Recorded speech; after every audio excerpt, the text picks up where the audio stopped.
I hooked her with May at my graduation party and got her pregnant. She was dating her long-term partner then and told neither of us that the baby was mine. I didn't know she had a boyfriend or that she was pregnant after college. I returned to my hometown and met my childhood friend Anna. She was pregnant and her partner had died 1 month before her baby was due in a bad car accident. She had a girl, Ella, and I was there for the birth.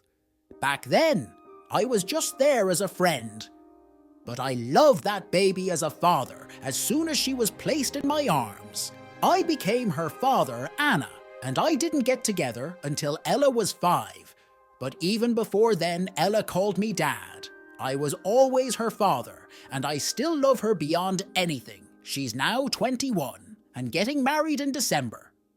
I was asked to walk her down the aisle, and I said yes over 2 years ago. A girl named Sophie contacted me, telling me I was her father. After some inquiry, I found out May had lied to her boyfriend Max, and for the last 18 years he'd been raising Sophie thinking she was his. He found out and did everything with both May and Sophie. May begged and pleaded, but he wanted nothing to do with them. I felt horrible for Sophie, and after discussing it, Anna and I agreed to help with her living arrangements and college. We never really connected as parent and child, since Sophie said she wanted to try reconciling with her dad. I agreed and thought his not having to pay for her might make it easy for the man to see the past bitterness. I didn't hear much from Sophie unless she needed money. She was always distant, often snapping at me whenever I tried to get to know her because I had never bothered to search if I had any kids. And if I weren't there, she'd have been her real dad's real kid. I tried not to let any of it bother me because I can't comprehend her pain recently. Sophie got engaged to her long-term partner too. The wedding is in December on the same day as Ella's, and neither can change this late. I didn't know she was even engaged until a week ago. She said she wanted me to walk her down the aisle. I said I was grateful she considered me. She immediately corrected me, saying she only asked 'cause Max refused, but I couldn't do it since I'd already given Ella my word. Sophie got upset, standing up and crying and screaming at me and calling me a deadbeat and cheater, all kinds of horrible names for ruining her life and now her wedding. I apologized but still refused. She left, and I've since received backlash from both her friends and fiancé. They said it's the least I can do for my bio kid, but Sophie never became my daughter. She's just some kid I've tried to help him. Whichever way she'd accept while she tried to work with her actual dad. Ella is my daughter in every way imaginable. I sympathize with Sophie, but I've decided to be there for Ella. I won't change that, but I still have to ask, am I the idiot edit? I cannot hate Max in any way. I tried talking to him once he had been in and out of Picard twice by the time Sophie contacted me. The trauma from the betrayal was as harsh on him as Sophie. His family is more focused on getting him help than Sophie, which I can't blame them, for Sophie wants to care for him. She has photos of their time together over the years up all over her apartment. She's studying to be a lawyer the same as him. It's worse. Because that man is still recovering and he's only human. I can't blame Sophie for her behavior because she's hurting. How do I blame Max when he's hurting just as bad? May vanished after a paternity test. It's been over a year since anyone, not even her own family members, have heard from her. I cannot tell you how much I hate that woman. Not the idiot, damn May sucks. But Max sucks even more for raising a child for 18 years and discarding her like trash. Because of her mother's lie, I feel bad for Sophie, but she's treated you like crap. So I wouldn't walk her down the aisle either, Even if the weddings weren't on the same day, I disagree, no idiots here. Sophie has taken out her understandable rager, her parents for abandoning her during one of the life stages where she needs them the most. Mom vanished. Dad in sight. Ward Jesus Opie Sophie needs some therapy. She's probably on you to repay her for all the lost years. Even though you did nothing wrong, you need to sit down with her and a therapist and work through this stuff. Poor Sophie had her life explode right in front of her. I know she shouldn't take it out on you, but damn, that's a lot for anyone to go through. Agree. I can't imagine how hard it was for her to find out her dad wasn't her bio dad suddenly. So this is just really complicated, but that doesn't mean that you have to be her punching bag. You were just as much a victim in this situation as she was. I'm sure I'm not the only one who thought the both weddings being on the same day is suspicious. It would be interesting to see when Sophie's wedding was booked and if she knew about Ella's wedding. I wonder too if Sophie's wedding is a coincidence. However, Opie, did you know May was with her partner when you slept with her without a DNA test? There's still no proof that you are Sophie's biological dad. Her mom could have been with other people for all. You know Maya for lying to and cheating on her partner. My 34 male sister, Candace 36, is a defense attorney. She's good at it, and I had a case some time back, which I asked her about. I wanted her to be my lawyer, but when I talked to her about it, she said, well, if you want my legal opinion, it would cost a couple of $1,000 and even more. If you'd like me to become your lawyer, I was shocked and asked her whether she was actually asking for money to help her own brother. She said that she didn't care that I was her brother and that I'd have to fork over the cash if I want her to fight my case. I responded by saying I'd find another lawyer. I haven't talked to her since I had my wedding now, and she was invited. I wasn't keen on her coming because of what she'd done. But my parents forced me to invite her, so I did. I hardly talked to her throughout the proceedings, but afterward, someone who knew about my case asked me about it, etc. when I told him who my lawyer was. He asked me why I hadn't gotten Candace instead, as she's my sister. I said she wanted a lot of money, which was more than my lawyer had done anyway. He was surprised and asked whether she'd ask for money from me, as I'm her brother, and I said, well, yeah, so others around him heard that as well, and asked her about it. She got mad at that, and then began to justify her actions. She took me aside to accuse me of embarrassing her, and that I invited her to the wedding to try and ruin her reputation, or something.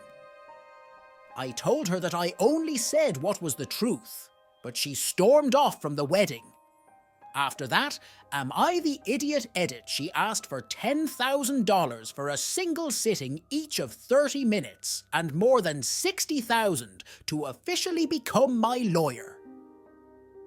She's good enough to ask for that much and works for a top law firm. But I still won with a much cheaper lawyer. Everyone's the idiot here. I think it's fair that she didn't want to be your lawyer, but I think it's absurd she wanted to charge $10,000 for a consultation. What she should have done was declined to be your lawyer and help you find one. And if she was embarrassed by you telling people the truth, that's on her. But you're an idiot for holding a huge grudge about this. Do these people really think it's normal to charge $10,000 per sitting for a sibling hope? He's not the idiot. Clearly you are not a lawyer.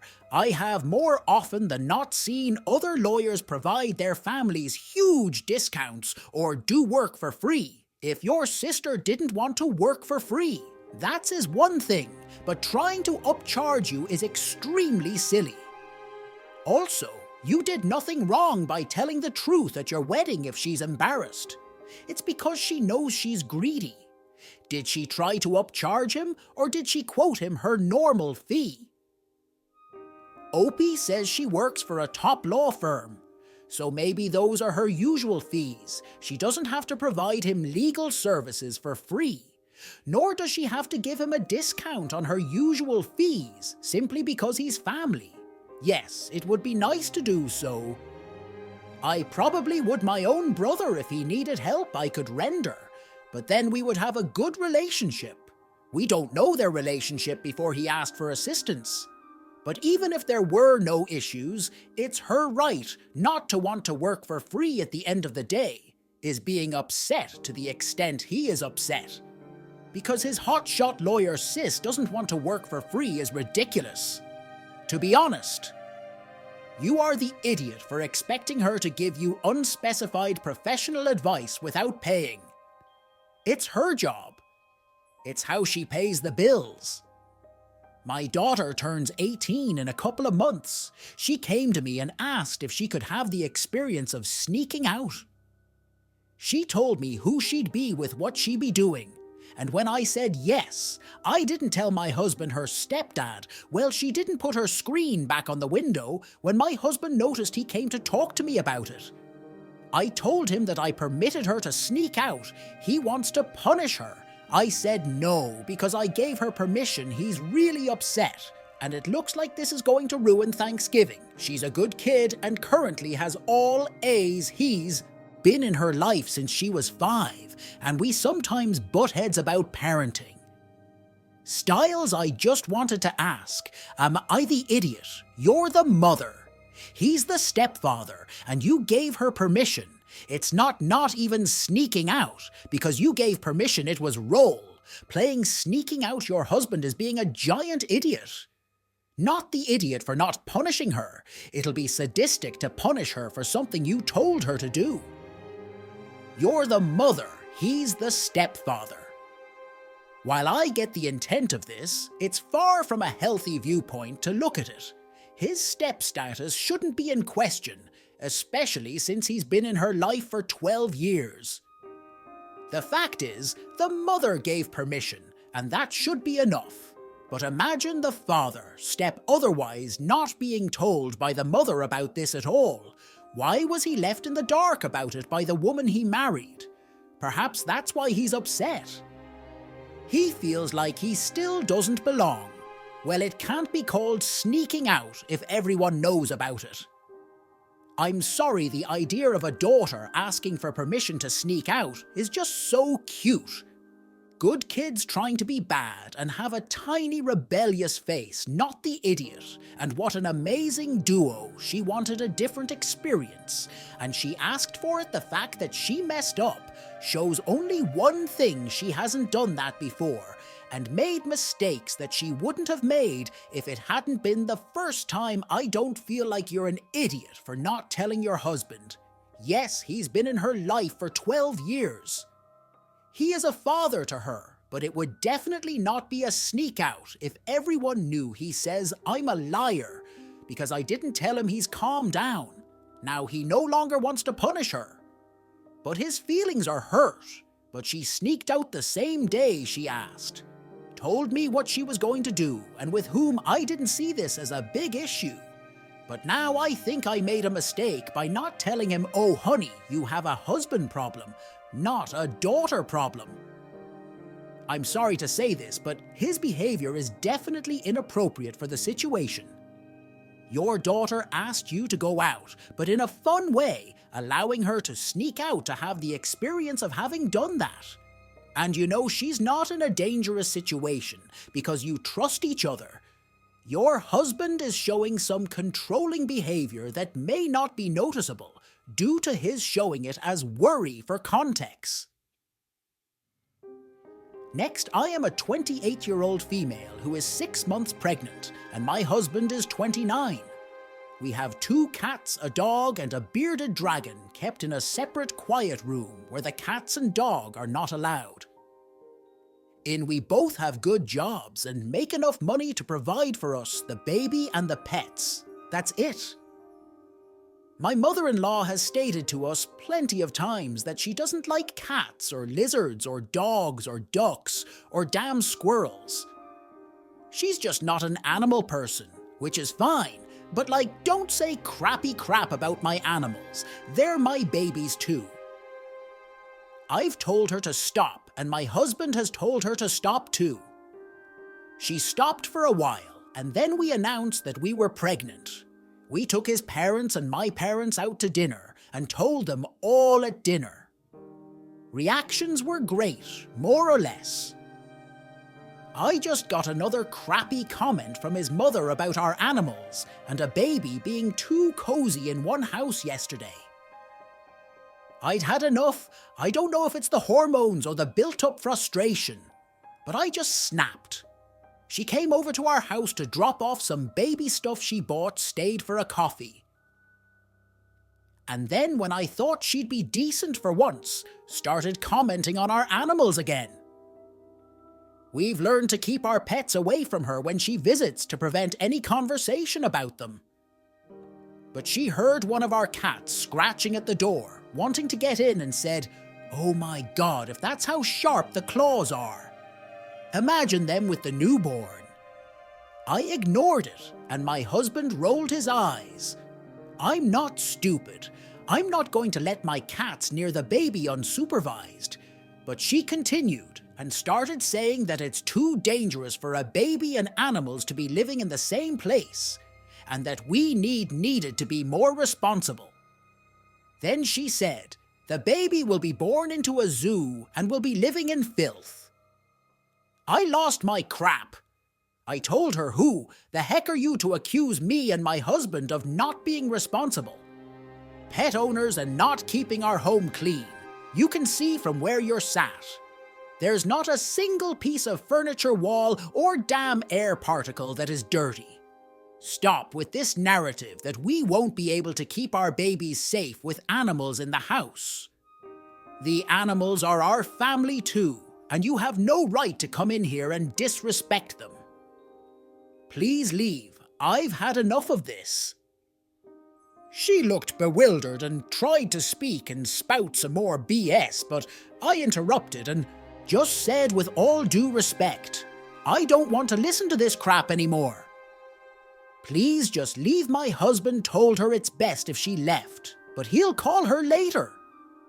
She eventually screwed off. A couple of hours later, I was making dinner and I could hear my husband upstairs on the phone sternly putting his mother in her place. I don't want to say he was shouting, but he was definitely loud speaking. I do feel bad for speaking to an in-law the way I did, but I adore my pets.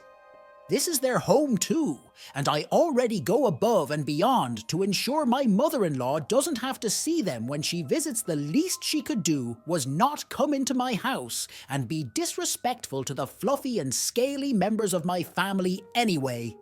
She's not happy with me.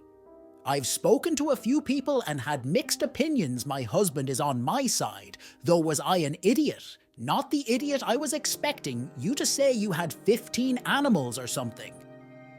Millions of babies are born into homes with 2 cats and a dog. The horror and the bearded dragon barely counts. He won't be near the kid. Saying the baby would be born into filth was a push too far. Just wait until mother-in-law starts criticizing your parenting, right? She's saying they're living in filth currently. I'll tell you what gets a house filthy: babies and children. LOL, mother-in-law is way out of line and disrespectful. She needs to apologize before she gets into your house or near you again, or you can gaslight her for fun. Too many animals. We signed up to be foster parents for 5 more dogs and 2 additional cats. They should be here any week now. Our baby will have a squad of dogs under her command from day one. Fellow zoo owner here. 4 cats, 1 hamster, and soon we'll have a bearded dragon.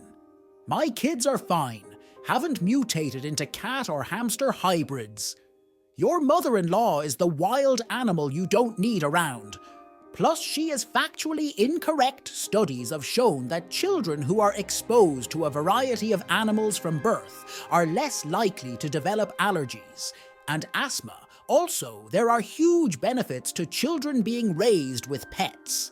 Animals are fantastic companions for children learning to care for. Animals teaches children responsibility and compassion. 3 years ago, I told my brother he could borrow my car because he needed one and didn't have the funds to get one. I told him he would be responsible for the taxes and insurance, and I put the car in his name, so I wouldn't have to pay any fines in case he got any. I also did this because my other brother stole my car keys and used my car for a joyriding trip, which ended in the car being a total loss. He didn't kill anyone. Thankfully, I didn't put anything in Rising, which was my mistake. I guess I believed he would give me my car back whenever I needed it, because I never expected him to do what he did. He didn't return my car. He sold it, kept the money, and used the money to get an upgraded car. The car was worth $3,000. I had a Purr and he bought a Mercedes. My parents didn't reprimand him and think I overreacted over the situation since I have a good job, and it's just money. I can honestly survive without that money. But the blatant disrespect is something I can't really get over. I never got a heartfelt apology. I also believe I don't have to give him any birthday gifts for a very long time. My parents asked what kind of gift I would give my brother for his wedding. I told him that not sending an officer after him was my gift. I don't think I'm the idiot, but his wife is innocent and doesn't know about any of this. Should I maybe get her something? The idiot sent him a Matchbox toy car of your PUO. He'll get the message, let him explain to his wife that you've already given him an enormous gift and he trashed it. You're not the idiot, and if your parents dare to call you out, tell them they're overreacting and it's just money. This is great. Do it or send him a card. The car you stole is your wedding gift. You've given him plenty, and the only gift that matters is wishing them all the happiness in the world. For the marriage, it would be a kindness to give a personal gift to your new sister-in-law, to welcome her to your family. As you stated, she's unaware and innocent in all this.